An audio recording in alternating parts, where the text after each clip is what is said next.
were saying, and it really felt a lot more of, like my graduate lectures on North Africa when I was in graduate school. We were talking about, the developmental state and how we were going to provide for Libyans, and Libyans, didn't seem to, particularly young Libyans, seemed sort of the center of attention and given a lot of, current and future agency to shape the country. Rather, we spent a lot of time discussing what's wrong with Libya and talking about the old dinosaurs, and what we could sort of get them to do. But I think not enough time talking about empowering young people. I know many of whom are in our audience today. So we are very lucky to have today the three of the best experts on Libya in Washington, and who just happens not to have spoken at yesterday's event. So I've asked them to, as they reflect on the last 12 years, look forward with ideas for prospects for Libya, comment on yesterday's event if they want to, and hopefully we can add to the long list of ideas we heard yesterday for Libya with a further discussion today. Jonathan Weiner, to my left, is a non-resident scholar at the Middle East Institute, specializing in Libya and Middle East affairs, and is an expert on U.S. foreign policy, counterterrorism, governance, economics, energy, and migration issues. He was the U.S. Special Envoy for Libya, Deputy Assistant Secretary of State for International Law Enforcement, and counsel to United States Senator John Kerry, who's the current climate czar for the Biden administration.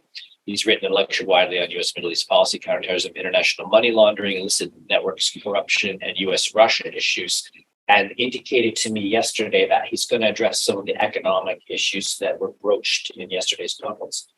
Jonathan, the floor is yours. Well, thank you, Bill. Thank you for the generous introduction.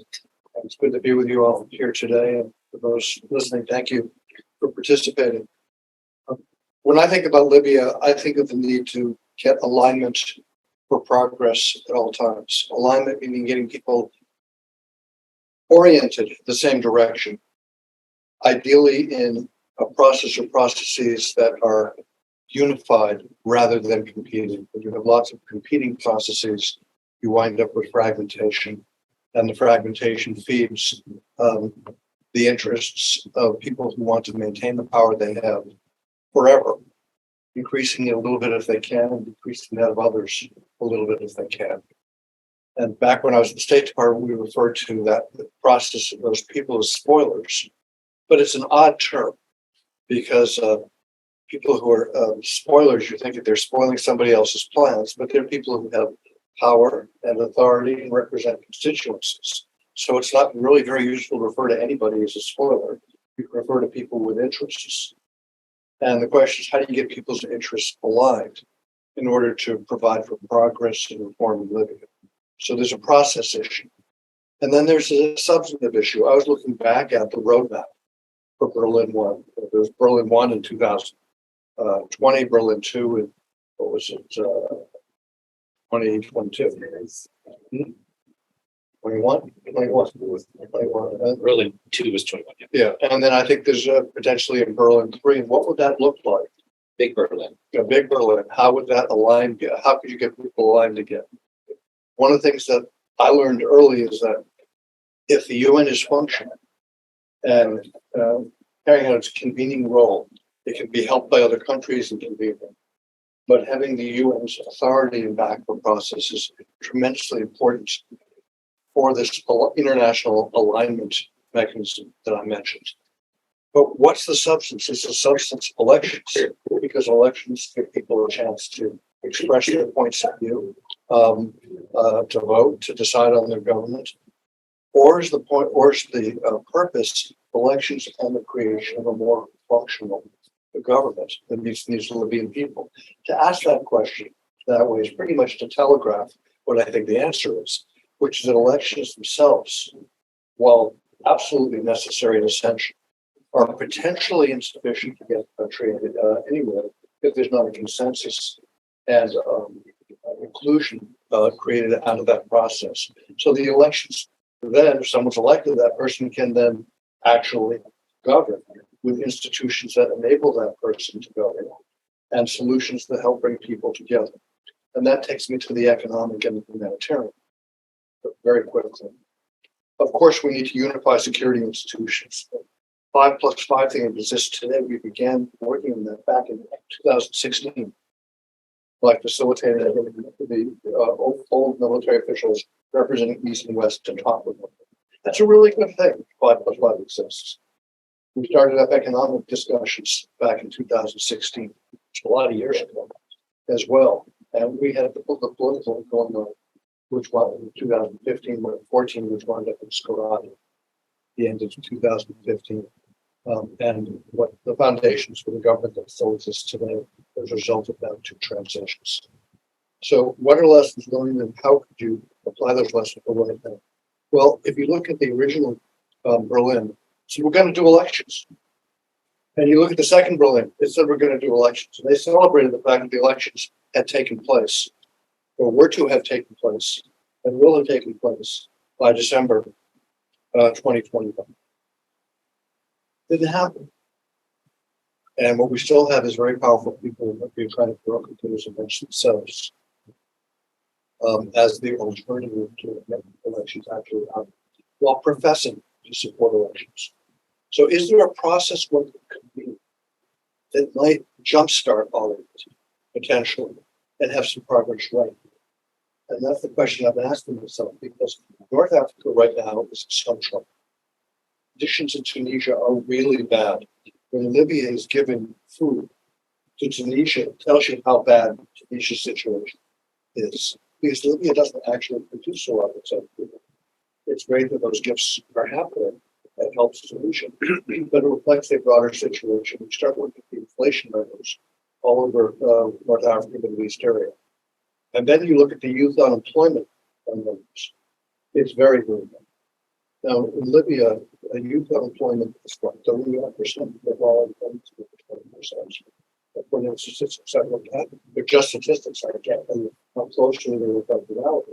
But it's a big problem. Frustrated opportunity for young people, as well as the inability for younger people to have a voice in their own future, as well as healthcare problems, food security problems, and as I mentioned, unemployment, inflation.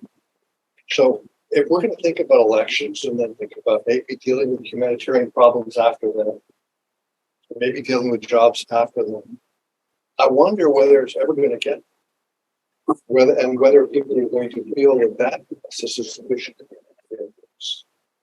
So that raises the question to me as to whether a Berlin or any other process could be convened that might enable a broader range of Libyans to participate in the development of economic sharing, inclusive economic sharing, that would enable them to have a stake, a common stake in the country.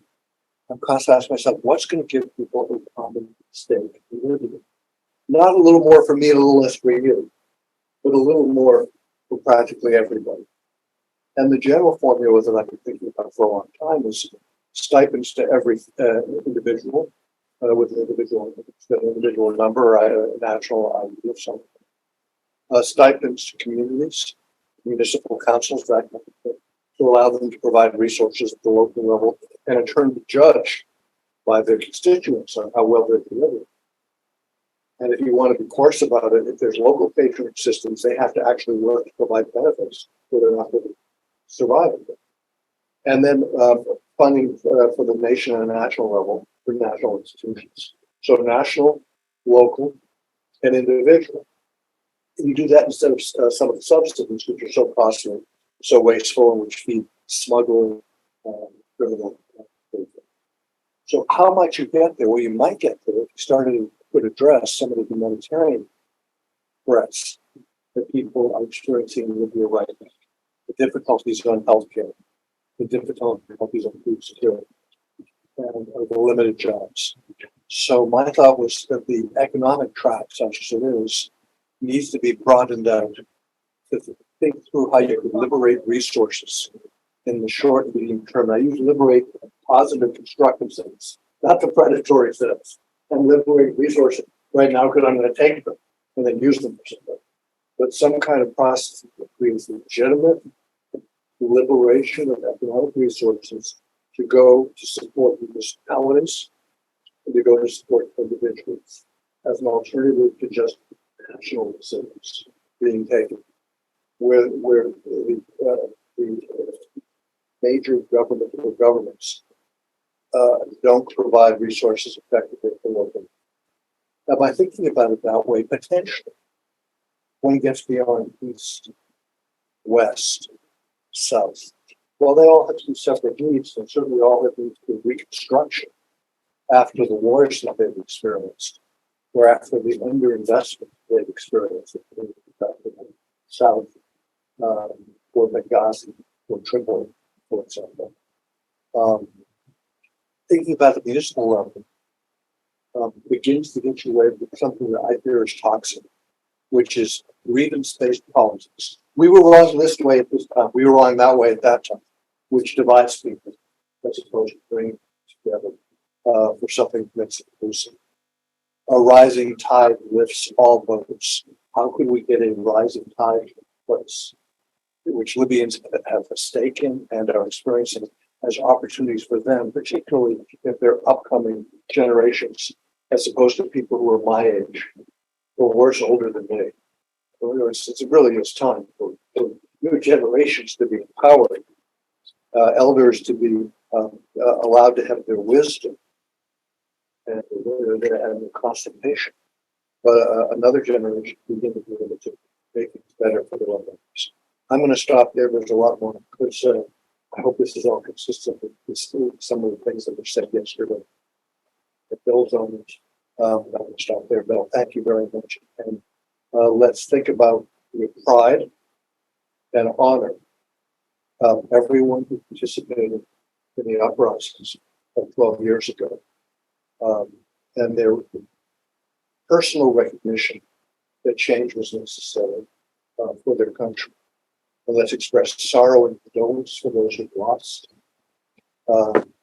family or friends or neighborhoods or otherwise suffered since then. And let's take both the positive exaltation of freedom and the pain of loss to try and bring them together to motivate us to try and work together for the common good.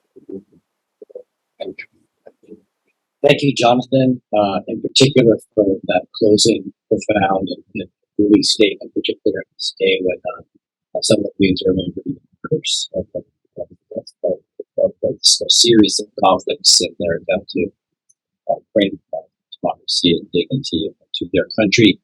I also am very happy that you're thinking creatively about the economic track, which we could certainly consider by some assessments the most moribund track, and maybe sort of a rethinking of the economic track to address the immediate humanitarian issues. I don't know if this is the latest number. Maybe Claudia, who's in the audience, knows better, but the World Food Program is still saying 324,000 Libyans are food insecure, slightly more are in need of immediate humanitarian assistance and the humanitarian crisis. And when I was asking questions about that yesterday at the conference, most of the institutional responses were long-termist for good reason, because Libya has huge long-term issues that need to be addressed. But it's also not addressing the short-term issues with beset with all of the problems that we are, all countries in the world are facing now with inflation, supply chain, and food crisis, and they've and yet there's a lot that Libya can do. Yes. I want to make one more comment that you just stimulated, which is I grew up as a functionalist when I was doing political science as a young person. Yeah. And what that was about was things that begin to perform governmental functions, whether they're a government agency or an NGO or whatever they may, an international organization, whatever they may happen to be, wind up gaining power and influence because they're carrying out a function. You don't just have to think about governance. It's not just governments talking to one another or officials talking to one another. It's whatever's performing the function. So if we could look at the gaps of what's not working right now and create a mechanism that starts carrying out the functions of what Libya needs, that can be a powerful thing and move beyond some of the formal power relationships where people are just trying to divide up the truth. Let's stop there. We are also lucky today to have Ben Fishman, who is Senior Fellow at the Washington Institute. He served from 2009 to 2013 on the National Security Council, otherwise known as the White House. where he was, among several other positions, director for Libya. As director for Libya, he coordinated U.S. support for Libya's resolution. Since leaving government, he was also consulting senior fellow at the International Institute for Strategic Studies, along with other positions. And he also teaches across town at Georgetown University. Ben, the floor is yours. Thanks, Bill, and thanks for the Alliance for hosting me. I was going to start somewhere else, but Jonathan really struck a chord, particularly on 2 points. Municipalities need to have their ability to function. They need to have budgets. They need to have resources. That only empowers localities. And I think this is starting to happen in some areas with some assistance from the United States on a technical level in order to interact with local citizens,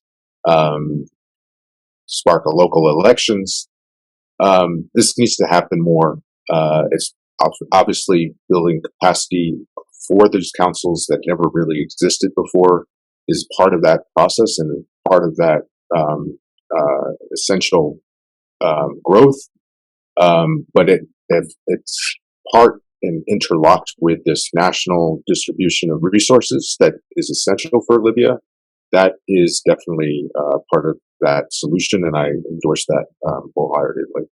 Also, your comments about the importance of the revolution and what's happened, for better or worse since then, I strongly endorse. And I want to make a few comments about what Jonathan referred to as the spoilers, former spoilers, however you want to term it, that have outside spoilers that have had or currently have interests in Libya and how to, we've tried numerous mechanisms to, and I refer to we as the United States, although I'm obviously not part of the administration now.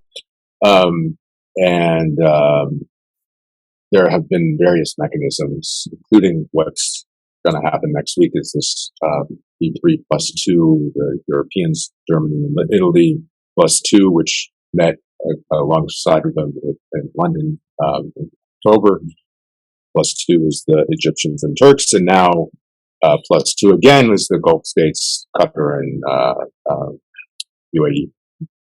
But I want to say a couple of words about Egypt and Turkey, especially, who have been arch rivals in not just Libya, but all across the Middle East for reasons that probably people understand well.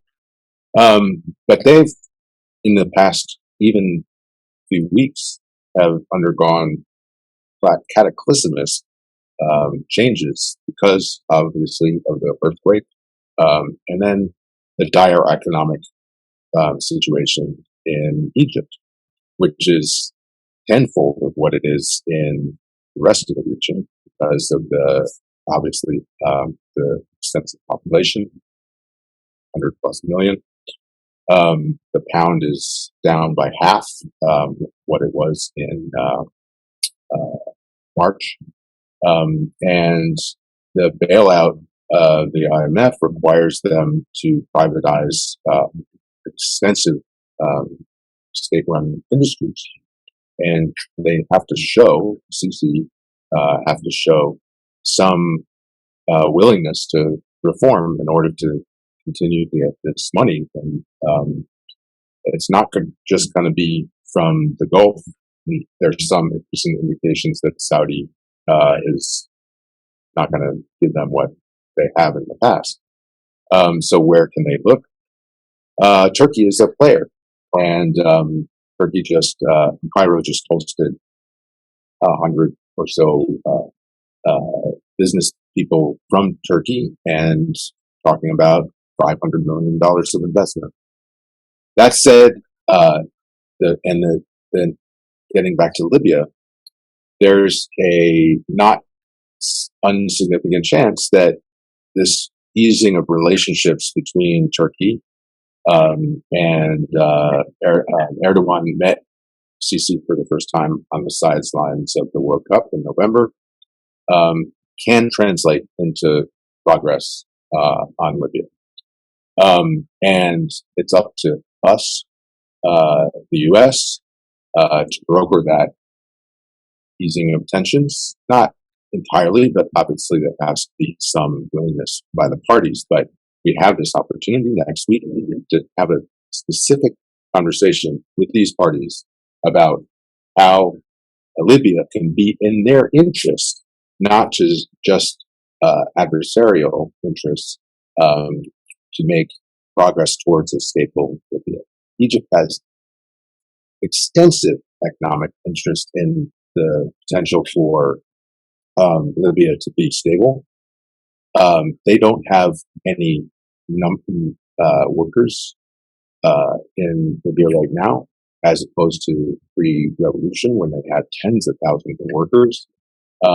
So I've been arguing for some time that it's up to someone to reframe Cairo's perspective on Libya and not just to maintain the status quo approach about whatever a secure border is in their definition, but thinking more holistically about what the benefits of change in Libya. So stepping back, look, it was one of probably my greatest professional experience be participating in the dynamics of the revolution and post-conflict. I've said numerous times we could have done certain things better, but ultimately the revolution succeeded. Rafik was kicked out. And 2012 was a critical year for where we could have done a lot more state building, or for lack of a term. We had no opportunity, but this goes to another point that once the U.S. achieved that goal with NATO partners and others from the region, it's natural that we pivoted away some of our attention. And this goes to a broader point. Libya is never going to be the top tier of interests for the United States. What I've been advocating is for years since Libyan government is how Libya can fit into the priorities and strategic interests of the U.S. if we only invest a certain amount of diplomacy and political capital. And that's the job of, I think, the alliance in terms of political advocacy, but also for folks who have experience in government to work with their former colleagues to shape their thinking. The other thing I want to note is, in terms of this, there's this sort of unrealistic thinking that both Americans can solve everything, but that America is responsible for everything. And that is not unique to Libya, but ultimately Libyans have to play ball if they want progress as well. So it's a duality. We can do better, but the Libyans also can do better as well. We can talk about the specifics of the next UN proposal and the meeting next week. We can leave that to Q&A. But I want to finish with one note about one controversial issue that's taken place over the last couple months, and that's Lockerbie. The arrest, or however you term it, of Abu Hamila late December, and his transition or his transfer to an American courtroom. This is a long-standing issue of great importance to the U.S. And in terms of justice, in terms of the Pan Am issue, because the case was never really solved. And any kind of justice issue that's open, we're going to pursue till it is solved.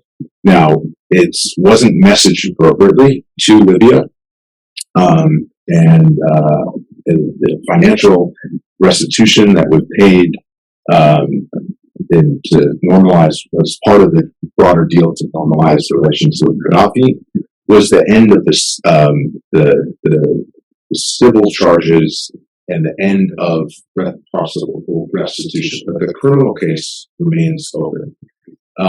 And it's important for the Libyans to understand that it's not about money, it's about justice. And just like it was with the Benghazi perpetrators, and that obviously is a continuing case that remains open because of the lack of that access to Benghazi as well. So, and from my perspective, seeing the Benghazi issue up front, Abu Qadir got tremendous support in our legal justice system. He was ultimately found not guilty for the murders and the attempted murders of all the assailants or the victims in Benghazi, and that's because of our justice system and our talented and hardworking public defenders. We Americans defended him. And American jury found him innocent of those charges. So Abu Aguila may experience the same thing.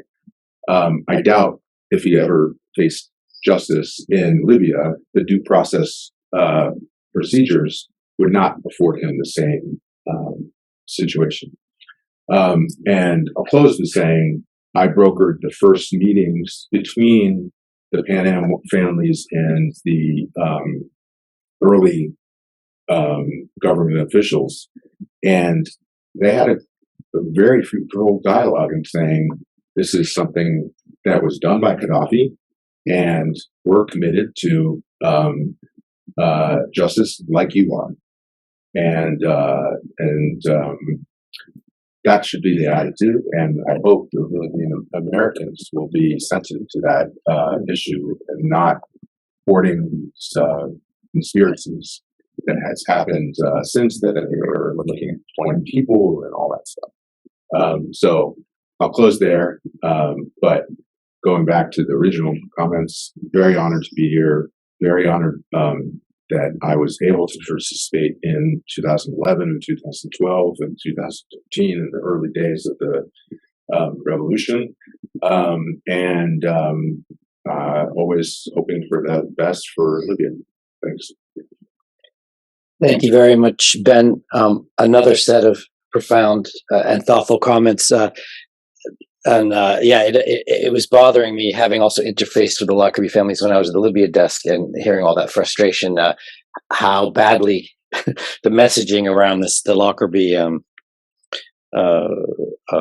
latest arrest and transfer of the suspect was messaged and lost, and all that were the victims. You know, I mean, there was very little discussion in the media of the victims of the terrible incident, and all the conspiracy theories were drudged up again about what had happened, along with alternate theories, which may be true. I tend not to believe so, but I encourage anyone who feels strongly about what's went on vis-a-vis the latest Lockerbie related arrests to look back at Lockerbie, look back at what happened, look back at the pain of those families, which is no less than the pain of the other families we've been talking about today. The problem was, among the problems were the sort of lack of clarity about the one person who was convicted and his release for health reasons, so the whole thing is messy, but I can't underscore the importance for bipartisan importance for the United States of that. case. Yes. And as you can see, and I was about to say it, few people have thought as long and as hard and as carefully as Ben has about what the U.S. did right and did wrong vis-a-vis all of these Libya issues. And I encourage you to pursue that with him, reading him, asking him questions today.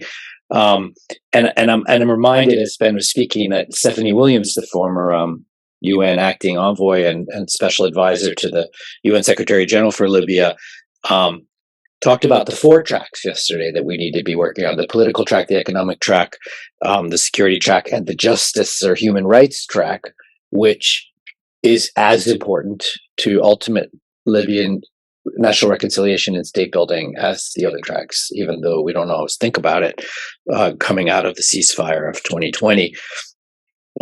Several of you are sending questions, which we should have time to get to. And I encourage you, those that haven't, to send them, and not the chat function, but the Q&A function on Zoom.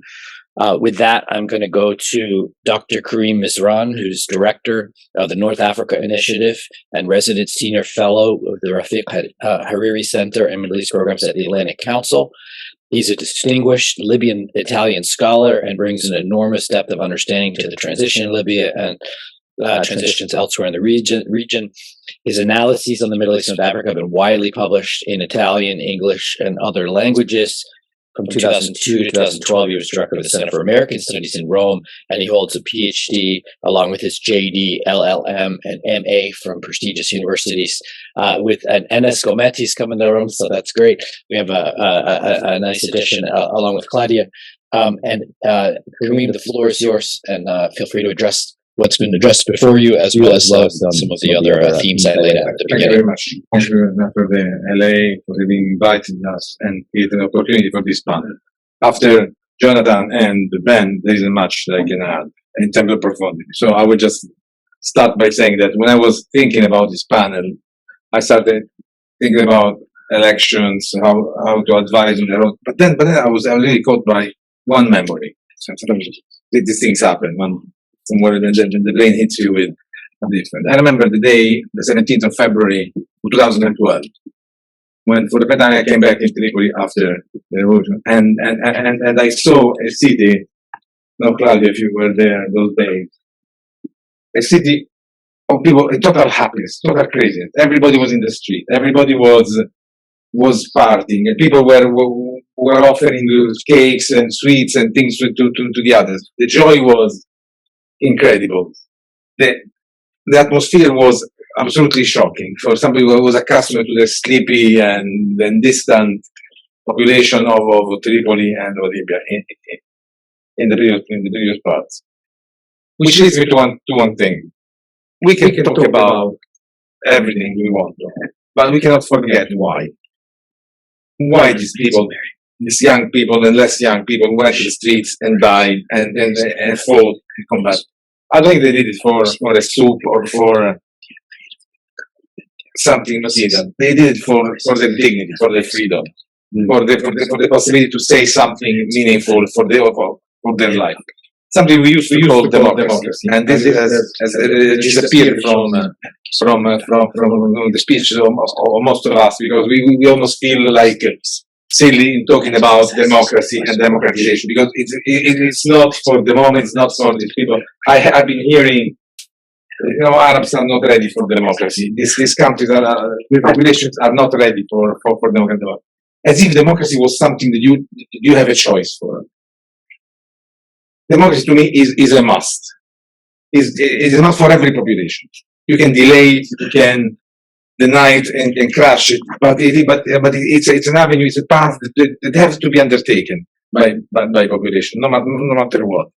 And that's something that we forgot. We did not tell enough to our young people. We don't tell enough that democracy is also bloody, is also difficult, it's also a sweaty path. That countries that today we admire as democracy, if you go back to their history, they have an incredibly difficult path that they have undertaken. When we talk about Tunisia, democracy is failed. It's a step back. It's a step back. The most important thing is that the elites of the country and the people maintain the path towards democratization. there are steps, there are faults, there are step backs, there are every sort of. Think about France, think about the United States, think about Italy, with the most recent democracy.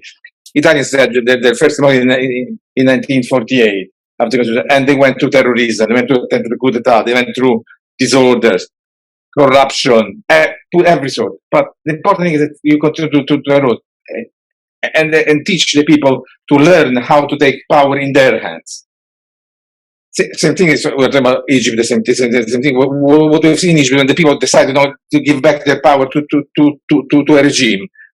It's that is the flow. That's the moment, because you delay your taking of consciousness for your own life, and that is what I feel I had to say to honor those who fought and died at the time for the celebration of today. The joy of the people in that day, I think we lost it for many reasons, and you explained very well. The Americans, the French, the Egyptian, every reason is okay. But the fact is that we lost the people. We lost the same energy that was there, and we lost it because probably we did not feel the importance to feed that. We allowed a small clique, to lead to elections in 2012, and this is something that when you say what we learned. This is what I learned. Going to elections so quickly, so rapidly, without thinking about who you are. Because let's remember the famous phrase that once you are liberated, you are forced to think who you are. Libyans didn't think who they were. They were not given time. They were thrown to elections. Elections that were supposed to resolve every problem, so they crystallized the differences. All they did was create crystallization of the divisions without having a national charter, a national council, a national dialogue that would allow Libyans from every part of the country to decide who they were, what they want to do, but that's fundamental.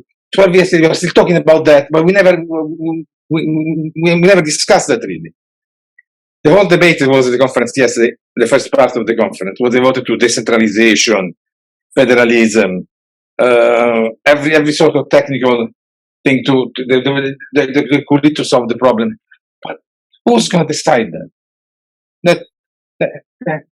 That want to take it. It's going to be decided by Aguila Saleh and Meshri sitting in their kitchen writing a constitutional amendment, or 10, 15 people that reside outside writing a constitution for us.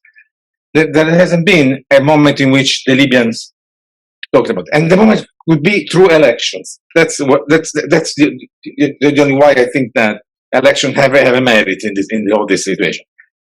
Not because they're going to resolve anything, not because they're going to create an institution, hopefully legitimate. That would depend by if the election can be carried out in a fair and effective way.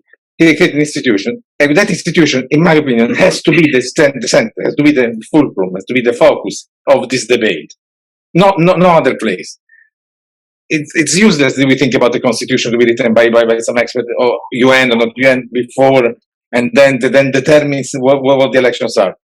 I think it's preposterous for many of us pretending that there's going to be a referendum, a constitution, and then election. Or something. It just doesn't mean anything. You elect the parliament then becomes the constitutional assembly. Yeah. That's in my opinion. There's no way around. Any discourse around it, it's a flaw. It's just a trick by those who say we want elections, but they don't want it. Yeah. And you know how many characters. Those who claim they want election the most are those who want it the least. Because that's what they were skipping me all the time. Why, if we elect the parliament, why do we have to elect it with already a constitution that imposes them the rules of the game? Either you create a sovereign institution, or it's not a sovereign institution. If it is a sovereign institution, they decide what system to go, and then go to another election in case. Because once they decide to have a presidential system, then you have a structure, right?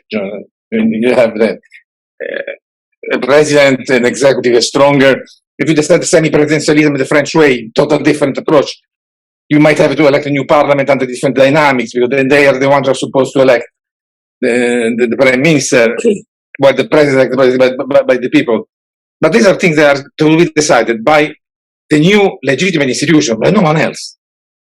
No one else. Not only the expression of the Libyans.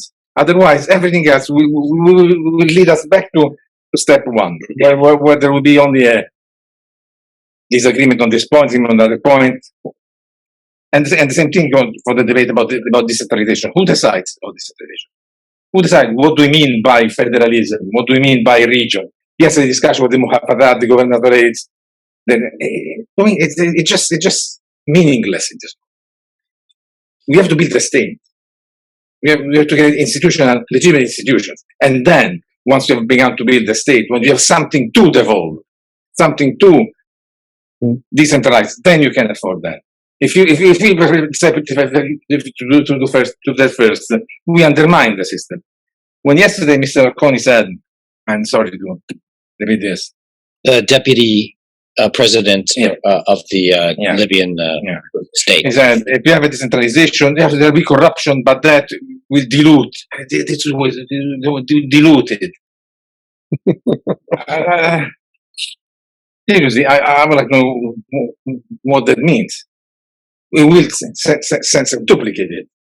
It will increase the corruption by 100 times. Where before we had only one parliament corrupt, now we're going to have 10, or 3 or 4, multiplied by 100 times.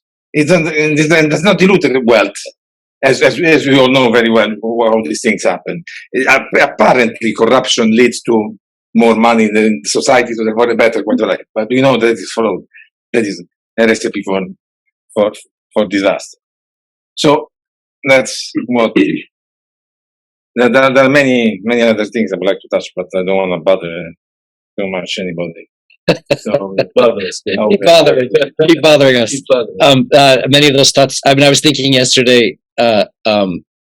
You can decentralize all of Libya's problems without solving them, and we were imagining, but now you've got me thinking also about decentralizing questions of legitimacy, right?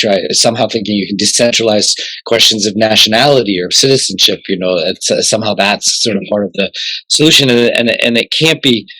I won't go further into there was some missing political science discussion going on yesterday, although they were raising all the right questions. But if I may, one thing. The proof that the idea of the national dialogue was the winner, it's the fact that Haftar attacked Tripoli 10 days before the national dialogue. Because he knew that if that happened, it would be the end of his And I'd also like to pick up on all three comments and think about the fact that democracy is bloody. One of the issues when I first started at Crisis Group, I came in and the organization was divided on Libya. Like that was the biggest issue, and even the board was divided. And there was questions about the NATO intervention and R2P, which had also divided the organization. But there was another underlying issue we had, which was about, at least from my perspective, as originally a historian by training, the nature of change. Because if you're a conflict prevention organization, right, or to put it another way, in a marriage, sometimes you don't get change without conflict, and I'm not saying people need to be killed for change, but when you're a conflict prevention organization, it's hard for you to witness change and want anything other than just bloodless change. But change often isn't bloodless. Change is often bloody, and it's messy, and it's emotional, and it's intense. And sometimes at moments there are winners and losers, even though everybody wants inclusivity, or everyone says they want inclusivity. And I think even at my former organization, we never quite, I think, cracked that nut, because preventing conflict is one thing, and particularly great power and proxy conflict, on populations that need to be free of that, and that's the case in Libya as well. But also change is not just on the India model, that hasn't worked everywhere, and we have to acknowledge that Algeria right next door being the classic example. Liberation isn't always bloodless, and it's just something we have to factor into our thinking. Not advocating it for it, but we're not there yet on conflictless change. Could I interrupt for 1 second? Sure. To go back to something that both you stimulated and KARIM, which is this question of parliamentary Yeah. versus presidential System. elections, not just system. Which, by the way, let me say, yesterday seems to be a new agreement being cooked up between Aguila Salah and Mishri, right, on amendments to I don't know what, but the amendments to make elections possible. And the main argument or the main dialogue seems to be about who can run, but there's no discussion of run for what. Like what the powers of the president, which came up the last time around. So I'm setting up your comment here on parliamentary versus presidential systems. Yeah, it's as much a question as it is a comment, and I'd like us to broaden our dialogue to include other participants in this event beyond the four of us. My concern about presidential elections is the risk of winner take all on the one hand, and I don't like the result. So I'm going to move immediately to delegitimize that result on the other because of the risk of winner takes all. And that's my concern about going straight to with constitutional amendments and straight to presidential. What I've noted is the incredible stability of the institutions created by Skhirat and of the results of the 2014 elections that so few Libyans participated in. It was a low turnout election. And in that low turnout election, you wound up creating a House of Representatives led by a person who's been very, very good at staying in place over the last 9 years. And he got how many million votes? 900 million. 900 million? When he before becoming a speaker of the Libyan. 1,200 votes. House, how many? 1,200. 1,200 votes. I knew 900. 1,200 votes. He's a sympathizer. He's 300 votes. Thank God, Charlie, you're here. Now, when I ran for office in high school, Did you get 1,200? I think I did, and I didn't win. You went to a big high school. I didn't win. Okay. I don't even remember if I came in second. So it raises the question of whether the existing institutions in 2014 and from 12. 12, 14, and 15, 15, yep. Skhirat is what I'm referring to, have become a barrier to the potential of Libya to evolve further towards progress. And if that's the case, how one gets beyond it in a way that is simple rather than complex.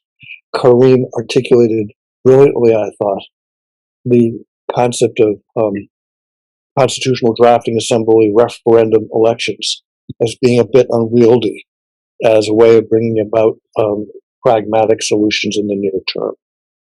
And he also reminded us of the National Assembly and the Haftar attack on Tripoli coming so close to one another, with the implications of that. Hassan Salame really had done things right, from my point of view anyway, as an outsider to Libya, in creating the potential for Libyans to come together, to talk with one another, to potentially reach a common approach. And I'm wondering, therefore, as one gets to practical alignment mechanisms, how one gets beyond the ossified institutions of 2012, 14, 15 to enable the country to move ahead and the generations to shift. That's a question. I don't have the answer. So before we turn to still more questions, and let me start by saying this is, if yesterday was the best Libya conference in Washington in years, this is the most emotionally powerful, emotionally mature, and politically interesting panel I've seen on Libya in a little while too. And so I thank the three of you for that. Before we go to questions from the audience, I would like to engage the audience in the room a little bit. And on my right, I have Enes Gometi, known best for Sadek Institute, the Libyan, leading Libyan think tank, I think, or one of the leading.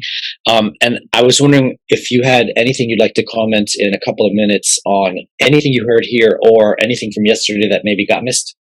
So I'll give you a few minutes. Thank you very much. Yeah, I just want to thank LA for kindly hosting the conference and also for the great guest speakers as well for also their comments.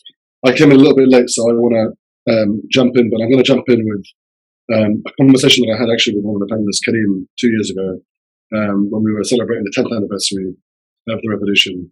And the only words that came to my mind at that point were, I couldn't tell when I was writing and thinking about how to mark the 10th anniversary in the same way that we're marking now this 12th anniversary, was whether or not Libya's story was a love story or it was an obituary. Because you really feel like when you go back 10 years ago, you felt like there's momentum in the air. I often speak to friends of mine in Tripoli who I still find wearing the Feb 17 armband. And I remember one of them joked to the other and said, "Why do you still wear that?" And he said, "Because that was the best year of my life, irrespective of what was happening around them."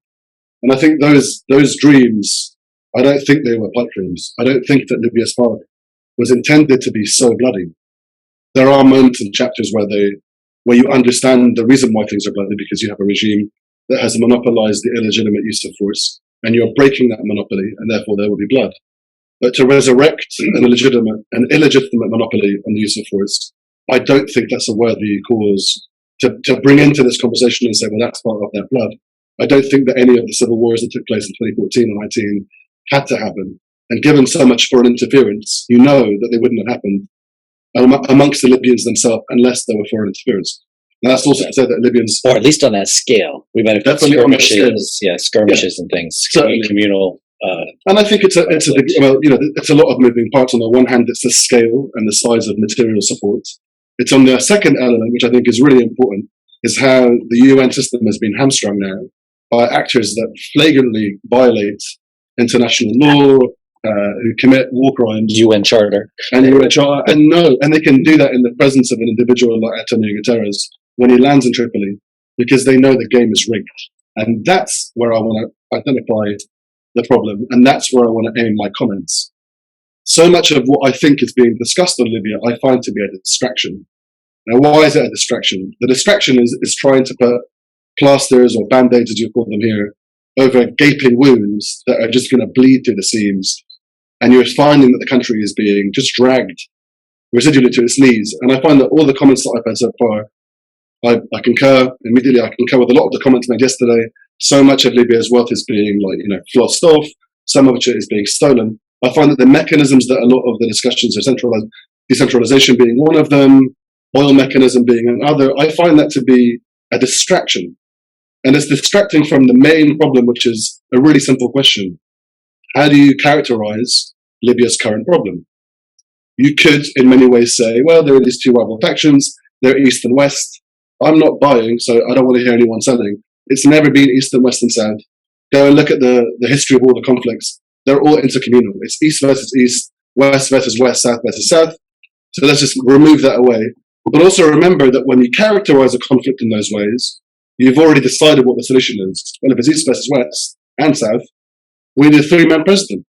Or we can go to the old model in 2015 and have a 9-man president. I don't understand why all those mechanisms are being put in place, because they're not characterizing the problem and they're not going to give you the solution. Much of the problem that I find today, actually, and we're on the verge of publishing a 2-year piece of research, a guide to Libya's crisis, was trying to understand, why have we got ourselves into what we've gotten ourselves into today? And how do you characterize all these divisions and this competition and rivalry? On the surface, to me, it does look like there are arguably three different factions that are fighting. You could go back to the 2015 model and say 9. But if you just look at all of the candidates and look at all of the institutions that are being held by these individuals, there seems to be a rivalry on the surface. There seems to be competition that leads to conflict. But one thing that people don't mention is all of the collusion. And that's a problem that I never really looked at until we started doing our research over the last 2 years. And you realize that there's so much that unites all of these rival factions who want to profess that they're deeper rivalries. They're so irreconcilable. Khalid al-Mishri and Agil Salah meeting in Cairo, meeting in Geneva. I can't bear to meet with them again. No, I'm going to walk out of there with a nice little handshake and then I'll walk out, a moon walk out even. It's a joke. It's a joke, and it's just, to me, I'm not buying all of this fluff about all of this rivalry, because it doesn't exist. They can agree to disagree over things like the Constitution. There may be arguably some substance there. There was this talk of 136 articles that were brought to the table in the Cairo talks of the Constitution. There were 2 articles they were disagreeing over. If you want to call them substantial, dual nationality and military personnel holding the presidency. 5 years they've had that debate. Or longer, even, in fact, right? But since the 2017 constitutional draft was put on the table, 5 years they've had that debate. What makes anyone in this room or any other room think that in the next 5 years they're going to solve it?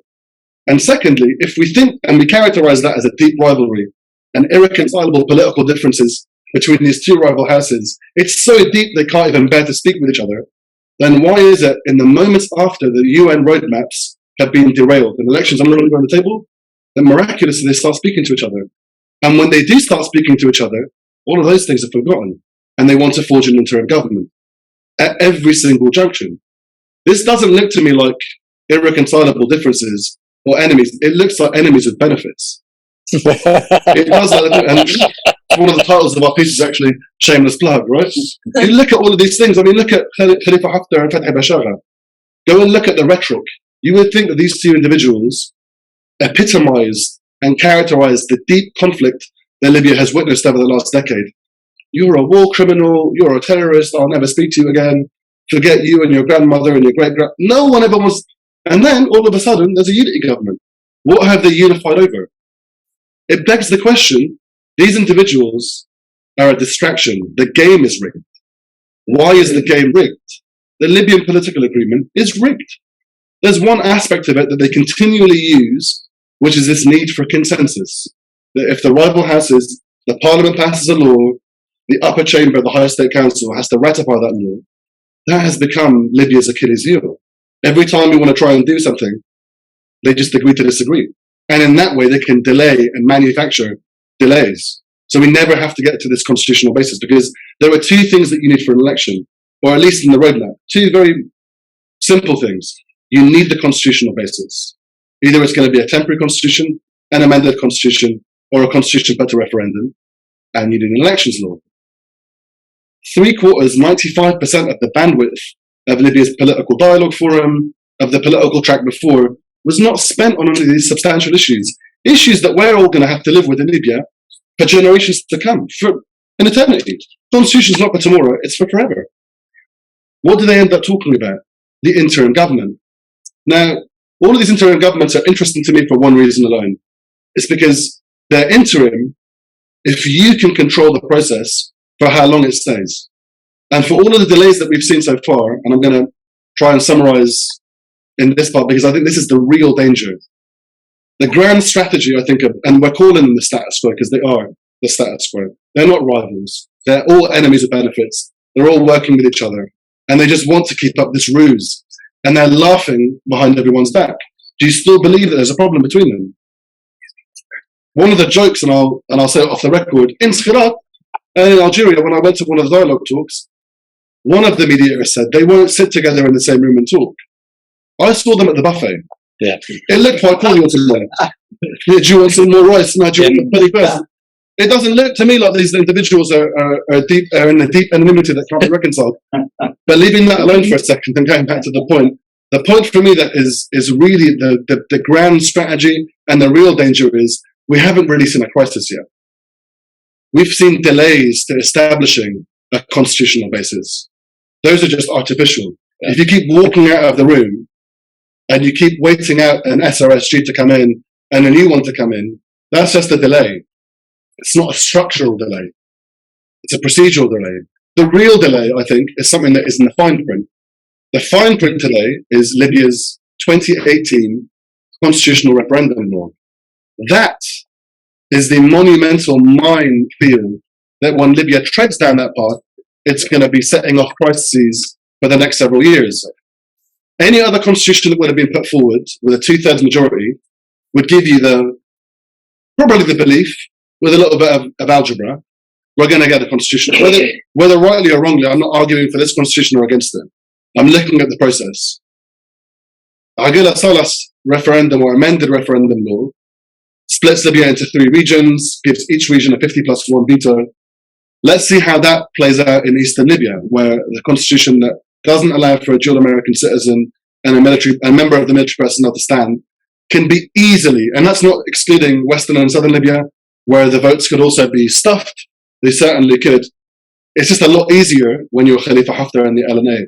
That's my position. If that constitutional referendum fails, You have no draft text to amend. You have no drafting assembly to reconstitute. And you have an interim government that will last not for months or years, could last technically forever, if you just keep manufacturing it. So if Libya's two rival legislatures put that constitutional basis forward, let's let the Libyan people decide. What do you think their excuse is at the end of the process? It's the Libyan people that rejected it, not us. That was their choice. They want us to stay, essentially. We're going to stay and do our patriotic responsibility, and we're going to continue in power. The only reason they haven't done that so far is that they don't control the interim government.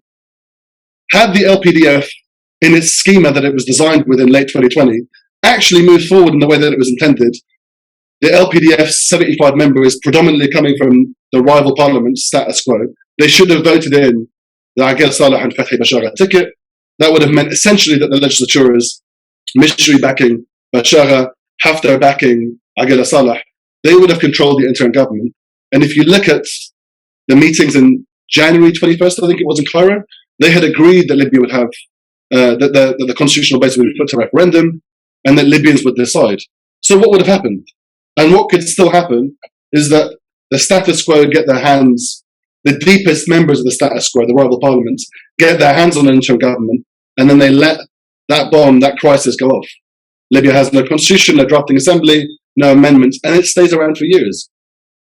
Everything else is a distraction. Everything else is a means of enabling these ruling elites, because that's what they are. The rivals, the enemies, the I'll never speak to you again, then shake hands in some smoky room. All of that is a joke to me. There is a structure here that they can manipulate. They know the rules of the game. They've rigged it. The UN, in my belief, has not done enough to prove, and it should come out and say, this is our roadmap, and this is why it's going to work. Not this is my roadmap, and let's give it a try. Based on what? You've done it for 5 years, hasn't worked. Try it again for the next 5 years. If it's not going to work, then try something different. But enabling these individuals who are no longer responsible, no longer legitimate, and I don't want to hear anyone talking about which institution is legitimate. If we have this idea that all of these institutions, rival governments, rival parliaments, rival institutions, are all illegitimate, irrespective of how many years, 9 years, 9 months, whatever, they're all illegitimate without exception, then we should get rid of all of them. So the best route forward, in my belief, is today to have the CDA's 2017 text used as a temporary constitution. Yep. A temporary constitution that at least the next parliament, when we elect it, they decide the referendum law, they decide how long it stays for on the floor, and they can make that assessment. But if we're going to have a crisis, a constitutional crisis, better have it under a legitimate parliament that we've elected, a parliament that can then be the custodian of a crisis for the next 5 years within its term. And under a temporary constitution, they can't do the same thing that these two rival parliaments have been doing. There is no rigged LPA. There is no rigged game of agreeing to disagree. Even if they don't solve it in 5 years, they have to hand over. That would be the next parliament's responsibility. And at least under that, you have a parliamentary and a presidential system. If Libyans want a presidential system for them to decide, certainly not my first option, right? But if that was to be the case, at least you would have two institutions that are indisputably elected and legitimate. They would have rules of the game under a constitution that would define their relationships, their powers. There would be some constitutional restraints on power, and the power of a chief speaker, power of a president. There would be something to work with. Right now, continuing in the way that we've done, working with the distractions, enabling all of these spoilers and thieves and war criminals, I don't think is a means going forward. So that's my 2 cents. Thank you, Anas. We have a comment here that Aguila got 913 votes, so even less than. Yeah. I don't want to put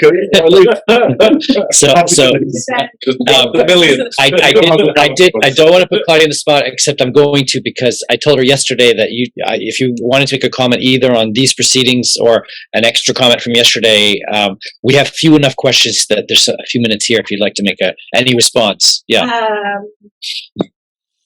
To go back to 2011. Excuse me, this is Claudia Gazzini, senior Libya researcher. Is that the right word we use? No, senior Libya analyst at Crisis Group and former aide to Ghassan Salame, among many other Libya-related positions she's had for a long time. People here? Yeah. Yeah. I wanted to go back to 2011, I mean, there are a lot of themes in this conversation that I would like to pick, but if I choose, KARIM described the moment of euphoria of 2011. I beg to differ. I remember 2012, that's when I arrived. And there was craziness, a lot of it. There was some euphoria in some circles, but there was also this sense of heaviness when you walked around town or drove around town and you saw, you know, the house of the famous Gaddafi era official being burnt down the night before. Or I talked to Libyans and they said, oh, that neighbor who had that wonderful villa with peacocks and things like that, and it was a military official, he had fled and being kicked out. So there was a sense of happiness, but also a heaviness at the retaliation that was being played out against the enemy. Okay? And I remember also being asked by our boss at the time, so Claudia, was it worth it? How do you feel? Was it good? I mean, is Libya going in the right direction? Is it positive? And I remember in mid 2012 saying, well, it's too early to tell because yes, elections, yes, Gaddafi's out if you want, but there's something negative in the air. There's too much hatred, there's too much revenge, there's too much wanting to have it all and not compromising. Yeah? And so we saw that actually fold out over the following years. So the debate is still open for whether it was all worth it. It is still worth it, and I'm sure there are people in this room and outside that absolutely would argue strenuously, yes, it was completely worth it. It was difficult. Of course, every revolution was difficult, but it was totally worth it. So I have mixed feelings of that, and that will sort of lead me to a question, comment to Ben about how does the United States see it in the big picture? Was it worth it? Was the 2011-led war, NATO intervention, in hindsight, worth it? Or were the problems that emerged afterwards, so Chris Stevens, Daesh, the division, oil sector interruption, so on and so forth, this instability, in hindsight, is there a reflection amongst U.S. policymakers beyond this statements of Obama that we saw a few years ago that would make them fall on one side or the other of this? Is there a reflection about what happened in Libya and whether that was the right policy? Okay, so Claudia's posed a question, Anessa's posed a question, and I'm going to take two more questions and then go around the panel. So 2 questions from the audience. First one from the audience, Libya and Iraq, although are far away countries geographically, are sharing more or less the same blueprint policies from us in the United States, no matter which administration is in power. Libya and Iraq are 2 rich, important countries for interest. My question, democracy, elections, etc., will not work. Isn't it time that the U.S. change gears and try a new policy to stabilize these 2 countries? I think you should start advocating for a new policy. So the Libya-Iraq comparison. And then another question from the audience, how can we press towards establishing elections for a new legitimate parliament? So let me open the floor first up to Ben. No.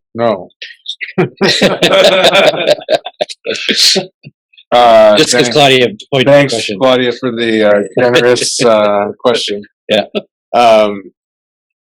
You can do an easy one. Yeah.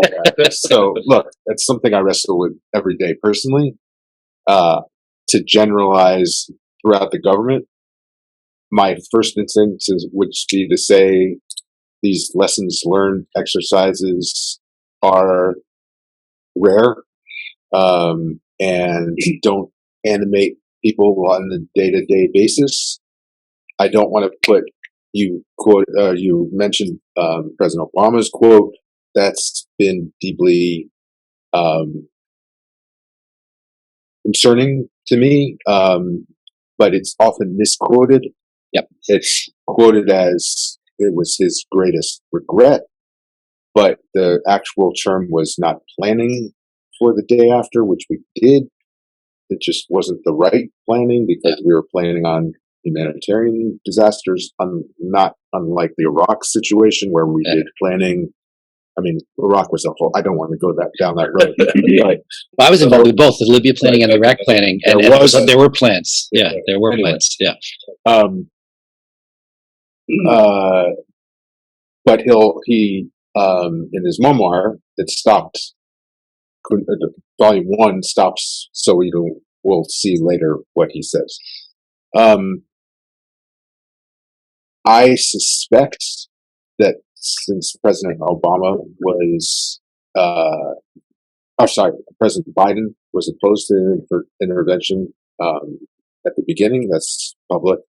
In 2011, then Vice President, although Secretary Blinken was supportive, that's related to President Biden's sort of general approach to the region in that period, where he was against the policies toward Mubarak and things like that. He was pro status quo, more or less.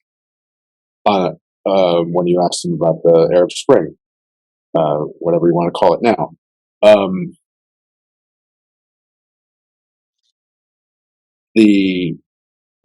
Those memories are probably in the back of the mind when they're formulating current policy. Add to that the fiasco of the political fiasco related to Benghazi, which still has implications because if you're talking about reopening a embassy in Tripoli, which we have not yet, that many of our almost I think all of our European counterparts have, it's all related to this question about risk and political pressure from Congress. So I need to give that question some more thought. It's a good one.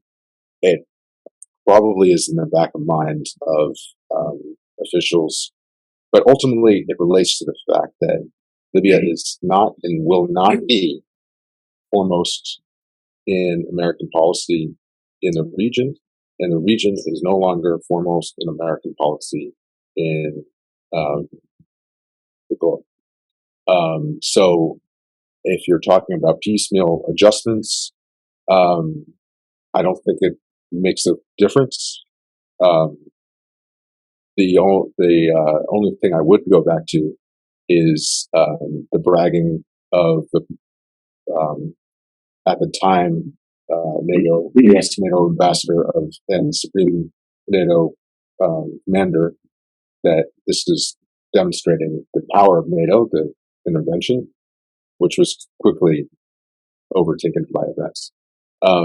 Jonathan may have probably other thoughts from his experience working for Senator Kerry on these issues, but I suspect that when he was working, we were working for a solution. We weren't thinking about was it or wasn't a mistake. Before we start, let me just add quickly. Norland at the dinner last night addressed this issue of Libya not being important in an interesting way, which was particularly true during the Trump administration, but also in the Biden administration, that Libya not being a priority actually allows the government to be more nimble.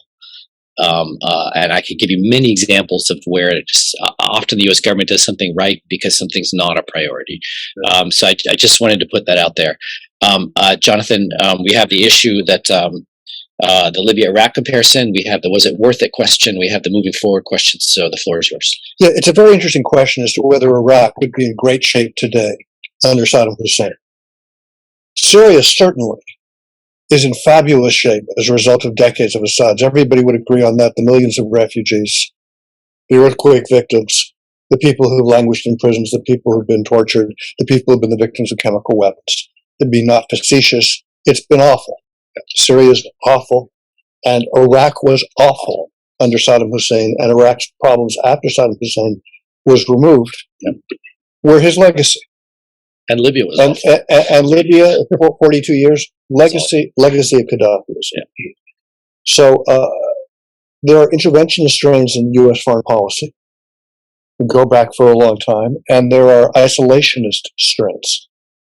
What the United States has moved towards over some extended period of time is we're going to strengthen ourselves at home, rebuild our economic institutions, take care of our people, rebuild our manufacturing capacity, be less dependent on China, potentially decouple from dependency on China. Those are the things that where the United States is focused on right now. They influenced the two-administration long withdrawal from Afghanistan, which was not a policy decision I happened to agree with in terms of where I come from myself, because I felt it was stabilizing to have the U.S. presence there. So there are both these strands that are going on. You have to look at the Libya situation in connection with both those strands. People may forget this, and Ben can confirm, but my memory is that the United States actually did not lead the uprising. My memory is that Libyans decided to cast off the yoke of Gaddafi first. It took place in a number of different cities, and that European countries then looked at it and said, we need to support the Libyan uprising, and pressed for that. And the Obama administration was faced by the quandary of whether to respond to the Libyan people and its allies in support of right to protect, responsibility to protect, with the memory of the failure to engage in Rwanda and the very large numbers of people who were killed there. And so in the pressure and demands of the moment, all of that influenced the United States engagement, rather than some big grand policy in the abstract about engagement. And so, in that, is it a mistake to when you get into in a very complex situation, you're driving in a car and you wind up in an accident? Does that mean you necessarily made a mistake? Maybe. But maybe you did the absolute best thing you could under the circumstances. And the way to avoid the accident entirely would have been to give up the car, no longer drive, and walk to the grocery store and stay close to home. One of the things that the United States is tempted by after Iraq, after Libya, after Afghanistan, is to give up the car, stay at home, and go to the grocery store by walking, really to curtail engagement. We're not going to curtail engagement that much. That would be complete isolationism, but there are strands of that. And to try and rebuild things at home. And so I think the debate about whether it's a mistake or not is a little sterile, to be honest. There are some big themes. And I'm really much more interested at this point in Libya's future, in Libya's past. You have to be aware of the past in order to not make mistakes in the future.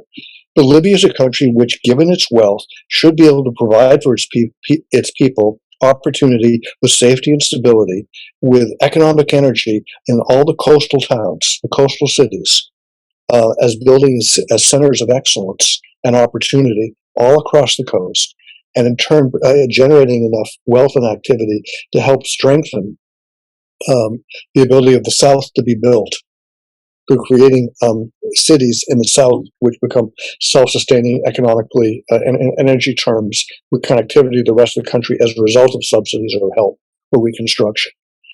That's kind of a vision thing. Now, can you get there with the current parliament and the current prime minister and the current high council? I would love to see that. I want them to prove that you can. They're not proving it as quickly as one might hope. If they can't do it, would a new parliament be able to do it while developing a new constitutional system and electing a leader. I don't know. It's not for me as an American to make the decisions.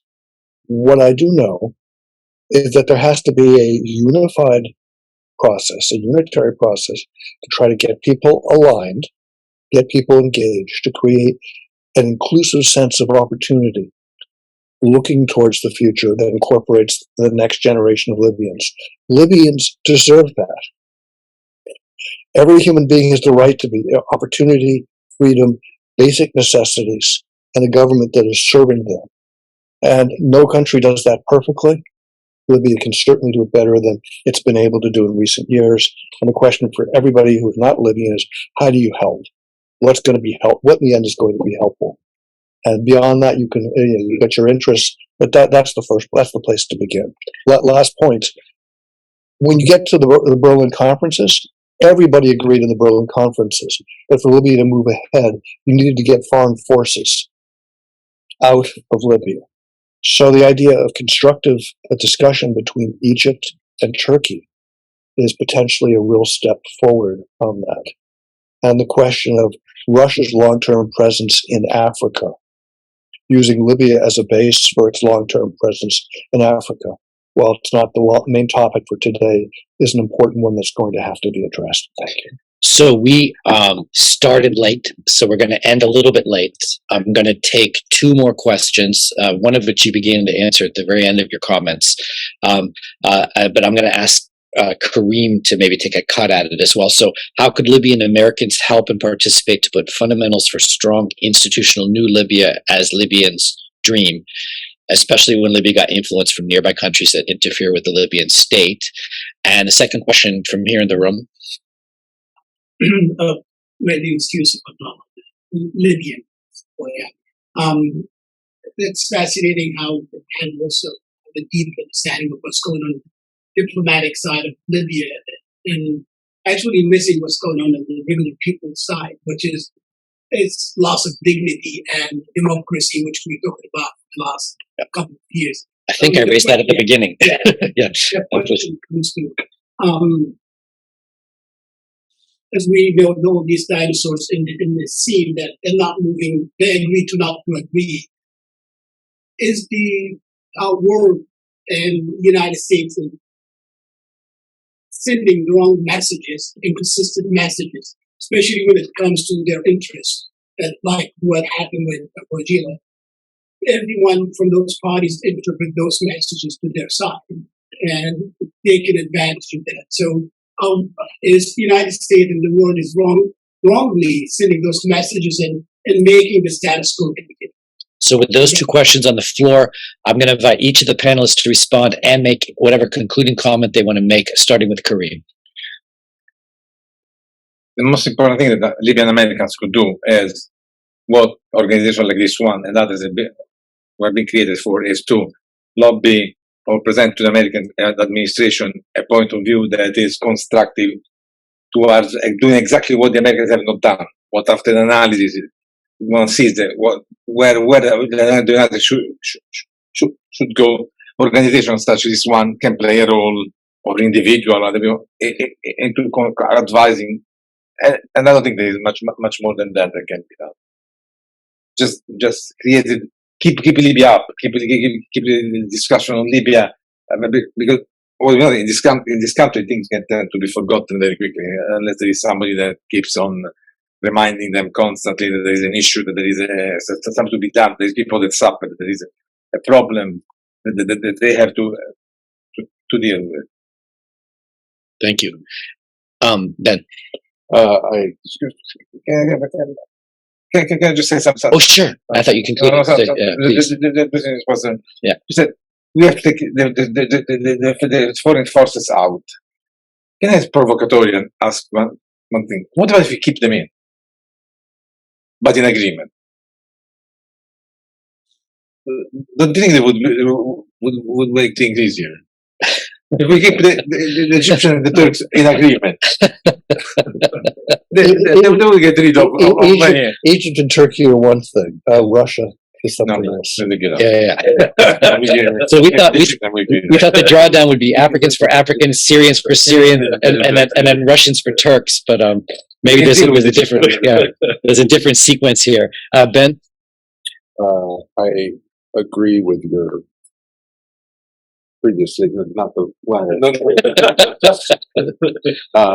about the role of keeping up of tension on Libya. I agree. Clear messages is important, and that's one of the reasons I thought I said, but maybe I wasn't clear enough, that we could have or should have both been clear about the reasoning and the arrest of Abu Adila. And then I want to expand about and on a positive note, Jonathan's vision about how a strong Libya can economically and politically productive Libya can stabilize itself. It can stabilize the region. It can have an enormous economic import to Egypt. It could have an energy. You just saw the investment by Italy in the gas field, $7 billion worth or something like that. I don't know what the actual production is, but anything from Libya and Algeria or others that draws away from Russian monopolization of energy sources in Europe is a good thing. And that's what I talk about, the strategic interest for the United States and the role of Libya to play. Not just Libya is a Libya, it's Libya region-wide and ultimately Mediterranean-wide. And that's the basis of my arguments, whether it's energy, it's Russian influence. It has to fit into a broader picture to get an administration like this, or any administration, to focus on the political machinations between one side and another. And I hope the meeting next week is an opportunity for the U.S. to take advantage of that, to build on the dialogue between Egypt and Turkey, for example, to push forward a realistic plan from the new U.S. UN Special Representative, and build momentum for a meeting in New York, and moving forward towards some constitutional basis for elections, whether it's through a parliamentary vote or assembly or some version of another round of technical experts bridging differences. It's really an important period. So, thanks. Jonathan? A healthy, happy, vital Libya, where Libyans are optimistic about their own opportunities to build, create, and as well as to live with safety and security, and to enjoy the opportunities provided by the oil. To have, instead of oil being the oil curse, the oil, what's the right opposite? Blessing? The oil blessing. Thank you. That's the word I'm looking for. To use those resources to build a common infrastructure at the local level. If Libya is able to do that, its potential impact on the whole Mediterranean, North Africa, the Maghreb, the Sahel, and as a gateway for good things as opposed to a gateway for bad things, is extraordinary. And it's very much in the national interest of the United States, of Italy, of France, of Spain, of Egypt, of Algeria, of Morocco, of course of Tunisia, even of Greece, as well as Turkey. That is the entire Mediterranean. It's potentially a fulcrum country. And that's in the common interest of Libya's neighbors and all the outside powers, except perhaps one, which is already occupied with its own massive war right now. Therefore, there's an opportunity to try and get people aligned in support of that common vision. I've come to the belief that parliamentary elections probably are the next thing that need to happen to fulfill the roadmap from 2020 and 2021. Because if you don't have them and you had presidential elections and the wrong person was going to win or did win, the parliament would probably prevent that outcome. That's what we saw at the end of 21. And so that's my personal belief, but it's just a belief. It could be wrong. But Batili needs to be supported. And the United States' role and the role of U.S. Libyans should be to continue to inform as many countries as possible and the UN process on a common pathway. Because if there's not a common pathway, there'll be no pathway. And status quo players are inherently also potentially spoilers if they think they're going to lose some of their power or authority or wealth. As our Libyan colleague ably articulated a few minutes ago, I agreed with everything that he said. There needs to be generational change. To get there, people are going to have to unite on a common vision as best they can, recover some of the optimism and sense of the opportunity that could be unleashed with further change. Having said that optimistically, I now want to say something that's less optimistic but very important. No, we're going to have to cut you up. No, very important because it's not just about Libya. The challenges of COVID and post-COVID society all over the world are absolutely enormous. Economic dislocation, health risks, food insecurity. There's a host of things that are likely to be put at risk as a result of the world's adjustment to this massive thing that's just happened. And it's going to pop up in all kinds of different places, and there's going to be tremendous pressure for populist demagogues to act as saviors or messiahs for society. I'll just give him or her the whole thing because I don't know, the current system isn't working with diffuse power. As we saw in Tunisia. As we saw in Tunisia. And of course, it's very often a fantasy that goes sour. Yeah. And so the question of how you can build an inclusive Libya where it's not just one all-powerful guy or gal is a very important one. Thus, putting everyone's shoulders to the oar and laboring together towards the same direction as best one possibly can is, I think, an important thing to keep in mind as Libya faces challenges, as we all will over the next few years. Thank you. So, as the over 39-year-olds in the room, so we have to give some cautionary tales, although to paraphrase Harry Styles, it won't be the same as it was, and we have to get ready for what's coming. Let me also recall Stephanie Williams yesterday reminding us that we should understand there were international failures, many of them, and Libyan failures, many of them. And this community in particular has to sort of remind ourselves that it wasn't just the foreigners or just the Libyans. And there are a number of partial successes, which we've talked about as well. It's all a work in progress. I'd like to thank my distinguished panelists, Jonathan Weiner, Ben Fishman, and KARIM MEZRAN for an excellent panel, a very thought-provoking, extraordinarily deep thinking and at times emotional remarks. I'd like to thank our de facto discussants, Anesco Mattia and Claudia Gazzini. I'd like to thank the LAA family, Dr. Issam Omesh, Monji Dawedi, Natasha, and Omar for putting together another great event. And I'd like to thank the audience for excellent questions and for all you do for Libya. Don't lose hope. Thank you. Thank you.